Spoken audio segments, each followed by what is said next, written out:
बिस्मिल्लाहिर्रहमानिर्रहीम। अस्सलाम वालेकुम नाज़रीन, आवाज़ हक़ के साथ मैं हूँ शाकिर अनवर ज़ैब और आज एक नई वीडियो के साथ आपकी खिदमत में हाज़िर हुआ हूँ। आज फिर हमारे साथ मौजूद हैं डॉक्टर अनवारुल हक साहब। आज इनसे थोड़ा-सा जो पाकिस्तान की मौजूदा सियासी सूरत-ए-हाल है, उस पर बातचीत करेंगे। सबसे पहले डॉक्टर साहब आपका बहुत-बहुत शुक्रिया कि दोबारा बेशक। आपने अपना कीमती वक़्त हमें दिया। डॉक्टर साहब, आज कल जो सियासी सूरत-ए-हाल है,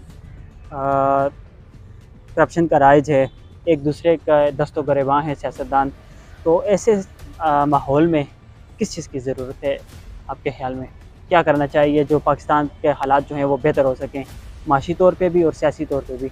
बिस्मिल्लाहिर्रहमानिर्रहीम। जो हालात तो सबको मालूम है, जो कुछ इस वक़्त ज़्यादा ज़ोर जो है वो तवज्जो माशियात की तरफ है जी, कि पाकिस्तान ने पिछले चंद महीने में जो कुछ सुना आपने जी, कि किस तरह से हमें ज़ोर लगाना पड़ा कर्ज़े लेने के लिए और ऐसे ही किस है। तरह से ये बात चली कि जी मुल्क जो है वो डिफ़ॉल्ट की तरफ जा रहा है, जा जो कि बहुत इंतहाई ख़तरनाक सूरत हाल थी। तो कर्ज़े तो मिल गए, कर्ज़े पहले भी बहुत हैं, देखें ना डॉलर्स में कहते हैं जी 40, 50, 60 अरब या पता नहीं 125 अरब डॉलर का हम पे कर्ज़ा है जो हमने बिल्कुल ऐसे है। उतारना है और इसी तरह 60,000 अरब पे पहुंच गया जो हमने लोकल बैंकों से और दूसरे वसाइल से कर्ज़े लिए हुए हैं। तो अब सवाल ये है कि कर्ज़े तो ले लिए, तो वो गए कहाँ? गया कहाँ पैसा? ऐसे ही। देखिए ना कर्ज़ा आप लेते हैं ताकि आप अपने मामलात चलाएँ और प्रोडक्टिविटी को बढ़ाएँ, चाहे वो ज़राअत हो, चाहे इंडस्ट्री हो, जी, चाहे आपकी एक्सपोर्ट हो। उस तरफ जो है वो तवज्जो देनी चाहिए थी, ताकि ये पैसा वापस आए और ये कर्ज़े जो है जी, वो तो वापसी का तो कुछ समझ में नहीं आया। पहले कहा जी 20,000 अरब हो गए, फिर कहा साल बाद जी 30,000 अरब हो गए, फिर कहा जी 40,000 अरब हो गए। अब आखिरी जो खबर आई है वो 60,000 60,000 हो गए। अरब के लोकल कर्जे हैं और जो डॉलर का कर्जा है वो सवा 100 अरब के करीब है। तो इसके लिए एक पाकिस्तान में जब जनरल ज़िया उल हक का टाइम था तो उन्होंने उससे पहले एक प्लान बना था 5 साला जी, इकोनॉमिक प्रोग्राम। तो वो उसको रिवाइव किया जनरल साहब ने और वो ऐसा प्रोग्राम था कि जो कोरिया अभी आपने सुना होगा जी, हमसे कोरिया लेके गया था और वो कहाँ से कहाँ पहुँच गया। उनकी एक कंपनी जो है हायुंडाई कह लें, गाड़ियाँ जो होंडा ही बनाते हैं, बिल्कुल। वो पूरे कोरिया का बजट उठाती है। अब बाकी जो हैं सैमसंग और ये और जो नाम आप सुनते हैं, ये वो इज़ाफ़ी उनकी जी, मईशत में चीज़ें ऐड होती हैं। तो उन्होंने अपनी रविश सही रुख पे लगा ली और वहाँ भी बहुत साल वो फ़ौज से ही उनका तल्लक था। वो रहे वहाँ 27 साल या कितना अरसा और उन्होंने यहाँ तक किया कि अपनी फ़ौज को ये कहा कि आप लोगों की तालीम की तरफ उसको इन्वॉल्व किया, बिल्कुल। बाकायदा तालीम के शोबे से उनको अटैच किया। तो हमारे पास बेतहाशा देखें ना 50% से ऊपर यूथ है जी, और 52% के करीब ख़वातीन हैं। तो हमारे यहाँ वो प्लानिंग जो है वो कहीं बीच में आके ऐसी टूटी कि ज़ाती मफादात आगे आ गए और ये निज़ाम के जी हुकूमतों ने कर्ज़े चढ़ाते गए, उतारे नहीं। अभी नौजवानों को नौकरियाँ नहीं मिल रही, नौजवान जो है वो मुल्क छोड़ के जा रहे हैं सर। हाँ, तो वो उसके लिए एक लॉन्ग टर्म प्लानिंग की ज़रूरत है जो कि अब होती हुई नज़र आ रही है। जी, एक ये 4-5 नुकाती प्रोग्राम जो है इसमें हमारा भी कंट्रीब्यूशन है। ये मैंने बहुत जगह लिख के पहुँचाया कि इन चीज़ों पे तवज्जो दें, जिसमें ये अब आपने सुना होगा जिसके रोज़ हर 2 दिन बाद सेमिनार हो रहे हैं। जी, एक उसमें ज़राअत है कि जी उसको रिवॉल्यूशनाइज़ करना है और उसमें आईटी है और उसमें एक्सपोर्ट है जी, और मादनियात हैं। मादनियात बिल्कुल। इसके अलावा हमने मैन पावर का कहा था कि जी देखिए ना जो आपकी हैं ओवरसीज़ पाकिस्तानीज़ मिडल ईस्ट में वो मुलाज़मत करते हैं, मज़दूरी करते हैं और जो बाहर यूरोप और अमेरिका चले गए हैं वो प्रोफ़ेशनल भी हैं, उनमें बेतहाशा तादाद डॉक्टर अभी टेक्सास में जो आखिरी अपना एक तंज़ीम है डॉक्टर्स की, जी, जो पाकिस्तानी डॉक्टर्स की। तो इस दफ़ा वहाँ जो लोग इकट्ठे हुए सालाना फंक्शन में वो 4,000 4,000। डॉक्टर्स जो प्रोफ़ेशनल जो 20-20 साल से वहाँ काम कर रहे हैं। तो उनकी काफ़ी खिदमात भी हैं, वो यहाँ काफ़ी पाकिस्तान के लिए करते हैं, लेकिन जो वो हमारा जो फ़ायदा हमें पहुँचता है, वो जो पैसा भेजते हैं अपने अज़ीज़ों को, रिश्तेदारों को, मज़दूरी करने वाले भी और प्रोफेशनल प्रोफेशनल भी।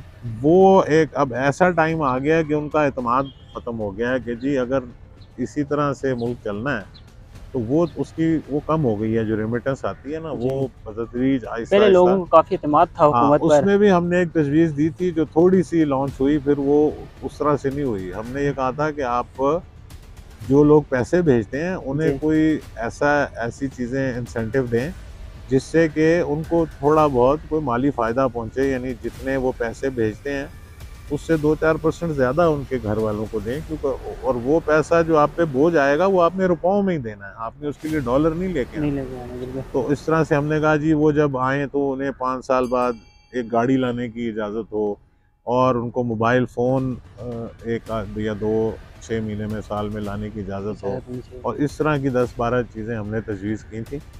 उसके बाद फिर ये बढ़ी है कुछ 6 महीने, जी, लेकिन फिर सियासी हालात और माशी हालात इस तरफ चल पड़े कि उनका एतमाद जो है वो, अब ये जो प्रोग्राम बना है ये 4-5 नुकाती, ये मेरा ख़्याल है इसमें ये प्लानिंग की गई है कि हुकूमत जो भी आए ये काम रुकेगा नहीं। यही चलेगा आगे। ये चलेगा तो आपकी नौकरियां जो आप कह रहे हैं नहीं मिल रही वो भी जनरेट होंगी, आपकी एक्सपोर्ट भी बढ़ेगी, जी, और आप अपने ऊपर जो है वो इन्हिसार करेंगे, अपने वसाइल पैदा करेंगे। मादनियात के शोबे में तो अगर एक रिकॉर्डी की पूरी तरह चल जाए तो हमारा 600 ट्रिलियन बिल्कुल ऐसा ही खरब है।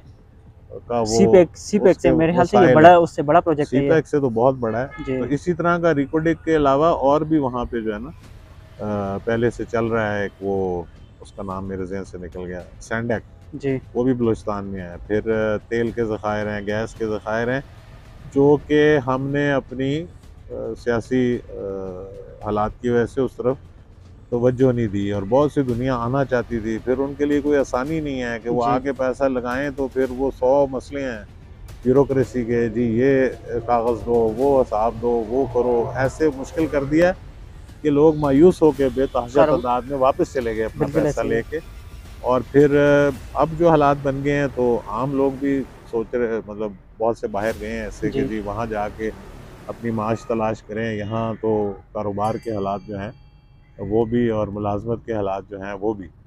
तो अब ये लॉन्ग टर्म प्लानिंग से होगा, और इसमें साथ साथ एक अच्छा सियासी निज़ाम जिसमें बलदियाती इदारे कायम हों और लोगों के मसाइल लोकल सतह पे हल हों, जी, और जो इतने बड़े बड़े शहर हैं जिस तरह पिंडी है, लाहौर है, तो वहाँ एक डिप्टी कमिश्नर या इंतज़ामिया के इतने कम लोगों का वो पूरा नहीं चल सकता सिस्टम। उसमें आपको तब्दीलियाँ करनी होंगी कि छोटे यूनिट बना के और तादाद बढ़ाएं, ताकि लोगों को अपने मसाइल का हल मिले, वरना फिर वो ढूंढना पड़ता है कोई सियासी बंदा बिल्कुल जो ऐसे ही है। साथ जाए, सिफारिश करे, फिर वो बात सुने ना सुने, लोग इसी चक्कर में, अदालती निज़ाम भी आपको पता है।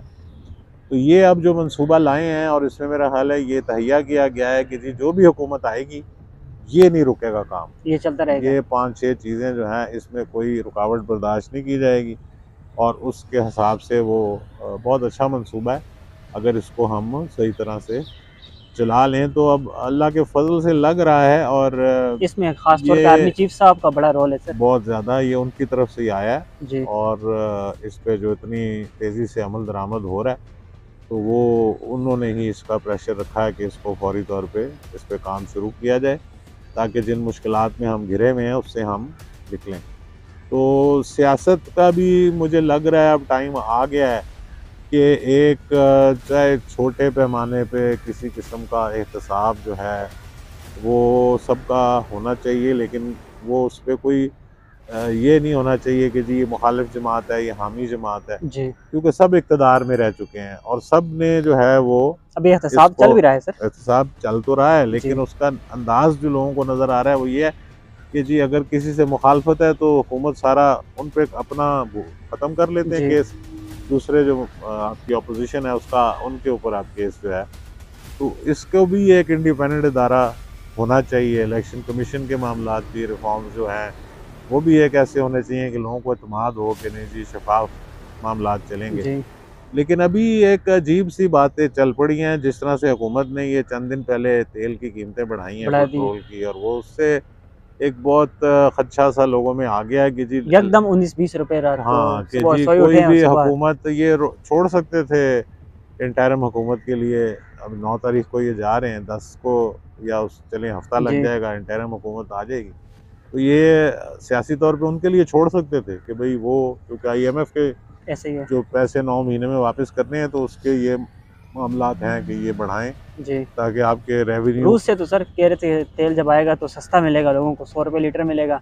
ना लोगों को 100 रुपये लीटर पेट्रोल मिला सर, ना जो है ये अभी महंगा भी मजीद कर इंतज़ामी दिया है। मामलात हैं। देखें, इसकी टाइमिंग होती है, आपको पहले से प्लान करना पड़ता है हमारी ज़रूरियात किस तरह से कब हमें चाहिए और उस हिसाब से आप ऑर्डर देते हैं, जी ठीक है ना। और ताकि टाइम पे चीज़ें, जब आपका चीज़ें टाइम पे नहीं पहुंचेंगी फिर आपको मार्केट से महंगे रेट पे जब उसको मिक्स करते हैं तो वो कीमत वहीं की वहीं आ जाती है। ऐसे ही है।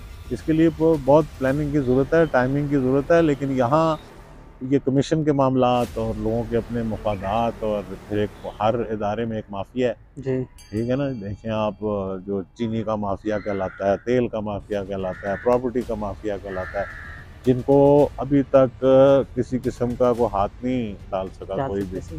क्योंकि वो उनको साथ मिला लेते हैं, माली मफादात या जो भी कह लें, तो वो फिर चीज़ें डिले हो जाती हैं। इस तरह वो भी आए हुए थे टीवी पे, बता रहे थे कि जी ये बहुत से शोबे ऐसे हैं जिन पे लोग टैक्स देते ही नहीं हैं, जी कारोबारी लोग हैं लेकिन टैक्स नहीं देते। तो जब वो प्लान बना के दिया गया तो जो भी हुकूमत थी, आज से नहीं 10-15 साल से, तो वो उन्होंने कहा यार इसका तो बड़ा रिएक्शन आएगा, हमारे वोट खराब होंगे, ऐसे ही। इसको अभी आप रोक दें, ये काम ना करें। इस तरह से मुल्क नहीं चलते। इसके लिए आपको कुछ सख्ती करनी पड़ती है, लेकिन साथ साथ आपको अवाम को रिलीफ भी देना होता है। अब देखें ना, वो कितने शर्म की बात है कि जी पहले कहते थे 20% गुर्बत की लकीर से नीचे हैं, 30%, अब 50-60% पे हम पहुंच गए हैं जी कि जो गुर्बत की लकीर से लोग नीचे चले गए हैं। तो इसके लिए कोई इनकलाबी इकदाम जो हैं वो उठाने होंगे और इस निज़ाम को थोड़ा सा हिलाना पड़ेगा, क्योंकि इस निज़ाम के तहत तो अब कोई नहीं चल आके सकता। पाकिस्तान में इन्वेस्ट नहीं करेगा, जो जितनी मुश्किलात हैं यहाँ बहुत शुक्रिया। इन्वेस्ट बहुत करने शुक्रिया के आपका। लिए। तो इससे ये चीज़ें हैं, और कुछ सियासी मामलात जो हैं वो भी दुरुस्त करने की ज़रूरत है। इस वक्त बहुत शदीद ज़रूरत है कि जो एक चल गया है निज़ाम, ये कि जी इस्टेब्लिशमेंट को ख्वाहिश है इन सब की, जितने भी सियासतदान हैं या बड़ी पार्टियां कह लें, छोटी भी कह लें, जी कि वो हमें अपने साथ मिलाएं, इस्टेब्लिशमेंट हमें जी सपोर्ट दे। तो जब वो जिस तरीके से भी सपोर्ट मिलती है और वो इक़्तिदार में आते हैं, तो वो फिर कहते हैं अब हमारे नज़दीक ना आए कोई, जी अब हमें जो हम चाहते हैं हमें करने दें। जी तो उस वक़्त आगे फिर गलतफ़हमियाँ पैदा होती हैं। ऐसा ही है। फिर वो ऐसी बातें या ऐसी चीज़ें बाहर आती हैं जिससे नज़र आता है कि ये चीज़ें एस्टेब्लिशमेंट के ख़िलाफ़ हुकूमत जो भी पावर में होता है उसकी तरफ से चल रही हैं। तो फिर हालात बार बार हम घूम के उसी जगह आ जाते हैं जहाँ से मामला शुरू हुआ शुरू था, हुआ। ठीक है ना। आप नवाज शरीफ को ले लें, आप उसके बाद जुल्फ़िकार अली भुट्टो का भी फौजी उन्हें लाई थी, जी फिर नवाज शरीफ को ले लें, उनके बारे बेनज़ीर में तो सर कहा जाता है कि वो बेनज़ीर याह्या खान को और अयूब खान को डेडी कहकर बुलाते थे, हाँ लेकिन वो वही आज पीपल्स पार्टी वाले हैं जो नहीं मतलब नहीं, पीपल पार्टी दोबारा भी जब आई है जी तो वो एस्टेब्लिशमेंट की मर्जी से ही आई है, क्योंकि मियाँ साहब के मामलात ऐसे हो जाते थे एस्टेब्लिशमेंट के साथ जी कि वो फिर कहते थे ठीक है जी अब इनको हटाओ और दूसरे को लाओ।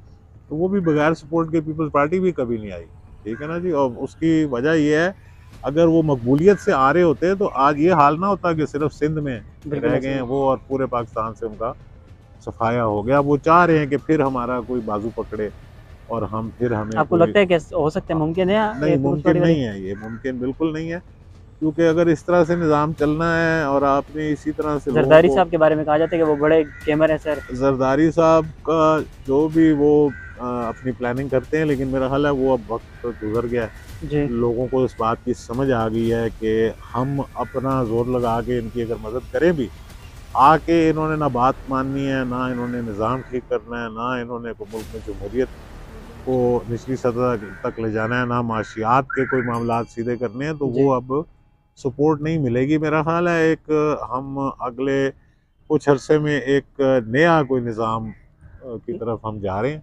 क्योंकि ये मैं तो हर दफ़ा कहा है मैंने कि ये निज़ाम अब चल नहीं सकता, इसको घसीट रहे हैं। और इसका बोझ अब इतना हो गया कि अब घसीटा भी नहीं जा रहा, तो जी। ये आगे नहीं चल सकेगा कि आप आपको लगता सारा है कि नया निज़ाम कोई एक आएगा? जो खराबियां हैं वो एक स्लेट साफ करके दोबारा पकड़ा दें कि आओ जी दोबारा आप अब आके, लिखें या तो कुछ करें? हाँ वो निज़ाम चलेगा नहीं, जी, क्योंकि इनके अपने अंदर जमहूरियत नहीं है। आप देखें ना, पहले भी मैंने ये बात की थी कि किसी पार्टी को ले लें, जी, आगे जो उनकी लीडरशिप है बड़े लीडरों के बाद, उसमें कौन है? उनकी औलादे हैं, ऐसा ही है। ठीक है ना। तो वो हटेगा तो वो आएगा, वो आएगा तो वो आएगा। ये तो मरूसियत है, जमहूरियत तो नहीं है। किसी पार्टी में कोई भी ऐसा निज़ाम नहीं है कि कोई अपने बलबूते पे कोई लीडरशिप आगे आ सके, उनको उनके नीचे ही काम करना है। तो फिर वो अपने हिसाब से देखते हैं कि जी, और एक दरबारी सा निज़ाम होता है जी, कि आपने अपनी जगह बनानी है तो आपने बेपनाह तारीफ़ें करनी है, तारीफ़ों के पुल बांधने पुल हैं, बाँधने हैं। उन्हें कहना जी आपसे बड़ा लीडर यहाँ आया पे तो ही सर नहीं। ड्यूटियाँ लगा देते हैं कि आपने ये बात करनी हाँ है इस हाँ, बंदे पूरा के खिलाफ। मीडिया उस काम पे लग जाता है, और जी, कि जी आपसे बड़ा लीडर आया ही नहीं और कायदे आज़म के बाद आप ही हैं। तो कायदे आज़म तो कर गए एहसान इस मुल्क पे, अब हमें अगर उनके नक्शे कदम पे चलना है तो वो इस तरह से तो नहीं चला जा सकता। खैर, ये सारे मुझे लग रहा है कि अब वो वक्त आ गया है कि माशी निज़ाम भी तब्दील होने जा रहा है, जी।